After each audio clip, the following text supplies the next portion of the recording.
सुप्रभातम। प्रकरण चल रहा था सुभाषित रत्नानी। अच्छे वचन, अमृत वचन, नीति वाक्य सूक्ति। इस पाठ में आपके रसास्वादन के लिए, ज्ञान अर्जित करने के लिए और गुणों का अर्जन करने के लिए कुछ प्रसिद्ध ज्ञात संदर्भ और अज्ञात संदर्भ सुभाषित इधर उधर से चुनकर ग्रहण कर लिखे गए हैं।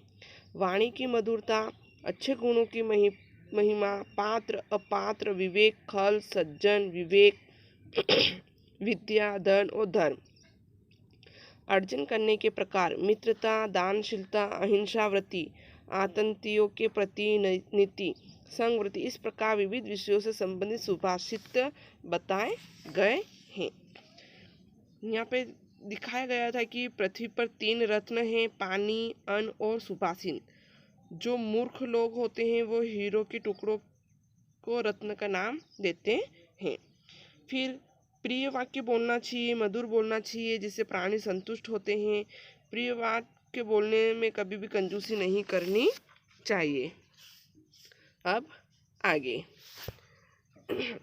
अजरा अमरवत् प्राज्ञो विद्या अमरत च चिंतयेत ग्रहीतीव केशेषु मृत्युना धर्म आचरेत। प्रज्ञा, प्राज्ञ का अर्थ होता है बुद्धिमान। अजरा अमरावत, स्वयं को अजर अमर मानते हुए। धर्मम आचरित, धर्म का आचरण करने वाला। अजरह, बुढ़ापे से रहित। चिंतयेत, विचार करना चाहिए। इस श्लोक में कवि कहते हैं कि मनुष्य को अमर समझकर विद्या अर्जन तथा मरणासन समझकर धर्म आचरण करना चाहिए, क्योंकि विद्वान मनुष्य को स्वयं को अजर अमर मानकर विद्या और धन के विषय में सोचता है। मौत ने बाल पकड़ रखे हैं, अर्थात मौत दरवाजे पर खड़ी है, ऐसा सोचकर धर्म का आचरण करना चाहिए। मैं बूढ़ा नहीं होऊंगा, मैं नहीं मरूंगा, इस प्रकार का विचार मन में रख कर के हमें धर्म का आचरण करते रहना चाहिए, जिससे मृत्यु कभी भी, ऐसा मानकर धर्म का आचरण करना चाहिए, क्योंकि मृत्यु कभी भी आ सकती है। धन धान्य प्रयोगेषु विद्याया संग्रहेषु च आहारे व्यवहारे च त्यक्त लज्ज सुखी भवेत्।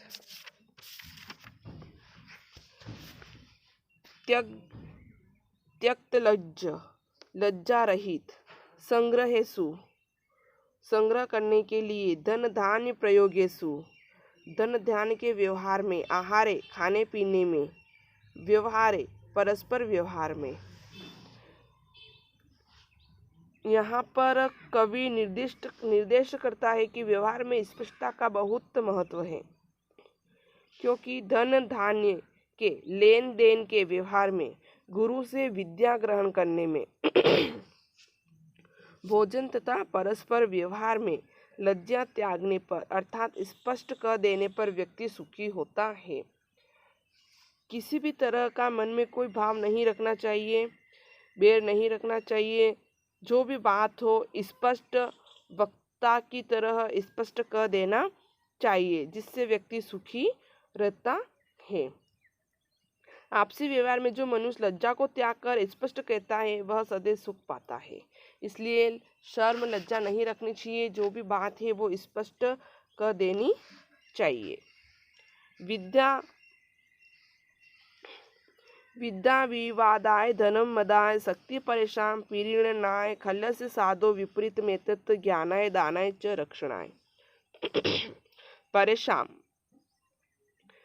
परेशान का अर्थ होता है दूसरों को। परिपीड़नाय, दुख देने के लिए। खल्लस्य, दुष्ट का।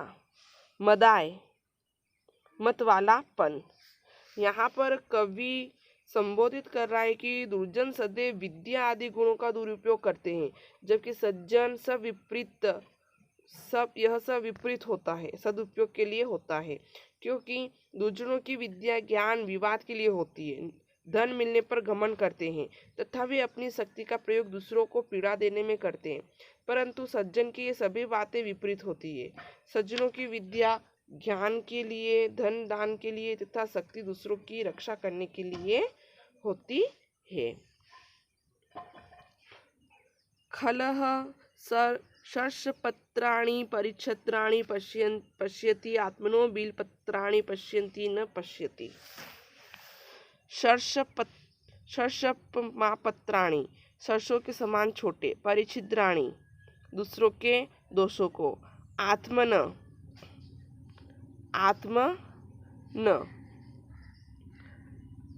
अपने, बिल्व मात्राणि बिल्व के फल के समान बड़े। तो यहाँ पे जो कवि हैं कहते हैं कि मनु दूसरों के दोषों को ही देखता है, अपने दोषों को नहीं देखता, क्योंकि दुर्जन व्यक्ति दूसरों के सरसों के दाने के बराबर अर्थात छोटी सी कमी को देख लेता है, परंतु अपनी बिल्व फल के बराबर मोटी गलती भी नजर नहीं आती है। यानी कि हम अपने से ज़्यादा दूसरों में दोष निकालते हैं और अपने आप को नहीं देखते हैं। शोकाराति परित्राणाम प्रतिवस्तम भाजनाम केन रत्नमदि सृष्टम मित्र अत्यरक्षम द्वयम। शोकाराति परित्राणम, शोक रूपी शत्रु से बचाने वाला, प्रतिविस्त्र भाजनम, प्रेम विश्वास का पात्र, अक्षर द्वयम, दो अक्षरों वाला, मित्र यानी दो अक्षरों वाला। यहाँ पर कवि संबोधित कर रहे हैं कि मित्र के गुणों का वर्णन, यहाँ पे कवि मित्र के गुणों का वर्णन कर रहे हैं कि शोक या दुख रूपी शत्रु से रक्षा करने वाला प्रेम एवं विश्वास का पात्र, ये दो वर्णों वाला मित्र शब्द किसने बनाया। परोक्षे कार्य हंताराम प्रत्यक्षे प्रियवादिनम वर्जन्ते तादृशं मित्रं विश्वकुंभम पयो मुखम। परोक्षे पीठ पीछे, कार्यहंतराम काम बिगाड़ने वाले को, प्रत्यक्षे प्रकट में सामने, प्रियवादिनम मीठा बोलने वाला। कवि कपटी मित्र को त्यागने का निर्देश देते हैं और कहते हैं कि पीछे से, परोक्षे यानी पीछे से अर्थात अनुपस्थित में तो कार्य बिगाड़ने वाला होता है, तथा प्रत्यक्ष में आंखों देखते मधुर वाणी बोलता है। ऐसे दुग्ध मुख वाले जहर भरे घड़े के समान मित्र को त्याग देना चाहिए। अर्थात जो मित्र मुंह सामने तो मीठी मीठी बातें करे और पीठ पीछे छुरा भोंकने का काम करे, ऐसे धोखेबाज मित्र को त्याग देना चाहिए। अनुकूले विधौ देयम यतः पुरिता हरि, प्रतिकूले विधौ देयम यत सर्व हरिष्यति। विधौ भाग्य या विधाता, अनुकूले मनोवांछित होने पर, अनुकूल होने पर, पूरयिता देने वाला, हरि परमेश्वर, हर्ष्यति छीन लेगा, प्रतिकूले विरुद्ध होने पर। यहाँ पर कवि कहते हैं कि भाग्य के अनुकूल होने पर सब अनुकूल होता है। जैसे कि जब भाग्य विधाता या चंद्रमा अनुकूल होता है तो ईश्वर जो भी देने योग्य है उसे पूरा करता है, परंतु जब भाग्य विधाता या चंद्रमा प्रतिकूल अर्थात विरुद्ध होता है, जो भी देय होता है भगवान उसे भी छीन लेता है। अहिंसा परमो धर्मः तथा अहिंसा परम तप, अहिंसा परम सत्यम यतो धर्मः प्रवर्तते। यत क्योंकि, प्रवर्तते आरंभ होता है, अहिंसा मन वचन कर्म से प्राणियों को पीड़ा न देना, परम सर्वोच्च। कवि अहिंसा धर्म की उत्कृष्टता का वर्णन कह रहे हैं कि अहिंसा सर्वोच्च धर्म है, अहिंसा परमो धर्म, अहिंसा सर्वोच्च धर्म है, अहिंसा परम तप, अहिंसा महान तपस्या है, अहिंसा परम सत्यम, अहिंसा परम सत्य है। यह तो धर्म प्रवर्तते, क्योंकि धर्म वही से ही आरंभ होता है, अर्थात अहिंसा से ही प्रवृत्त होता है।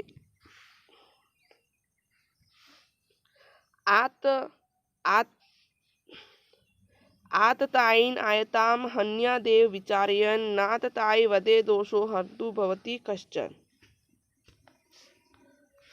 आततायीन, आततायीन का अर्थ होता है अनाचारी को, अविचारीन बिना विचारे, हंतु मारने वाले का। कवि यहाँ पर आतताई को मारने में कोई दोष नहीं है, इस प्रकार का वर्णन करके कह रहे के हैं कि आतंक फैलाने वालों को तो आते हुए को बिना विचार ही मार देना चाहिए, क्योंकि आतताई का वध करने अर्थात आतंक का वध करने पर मारने वाले को कोई अपराध नहीं लगता है, अर्थात कोई दोष या पाप नहीं लगता है। आते हुए आतंक को बिना विचार ही मार देना चाहिए। आतंकी या अनाचारी के मारने को, उसे घात को अपराध नहीं माना जाता। दुष्ट का तो विनाश करना ही उचित होता है। गोपाल सांघिक कृष्ण रामो वानर सांघिक सद्भव सुख सांघिको बुद्ध महात्मनो ही सांघिका। गोपाल सांघिक ग्वालों के समूह से संबंध, वानर सांघिक वानरों के समूह से संबंधित, सद्भिक्षु सांगक अच्छे भिक्षुकों के संग से संबंध, महात्मन महान पुरुष। यहाँ पर कवि महापुरुष संग की प्रिय होते हैं, अर्थात वे साहचर्यशील होते हैं। इस प्रकार का वर्णन करके कह रहे हैं कि भगवान कृष्ण ग्वालों के संग से संबंध है, राम वानरों के संग से संबंध है, बुद्ध भिक्षुओं के संग से संबंध है, क्योंकि महापुरुष या महान आत्मा वाले लोग सदैव संग प्रिय साहचर्य भाव रखने वाले होते हैं। इस प्रकार से जो ये सुभाषित रत्नानी पाठ था यह आपका समाप्त हुआ। धन्यवाद।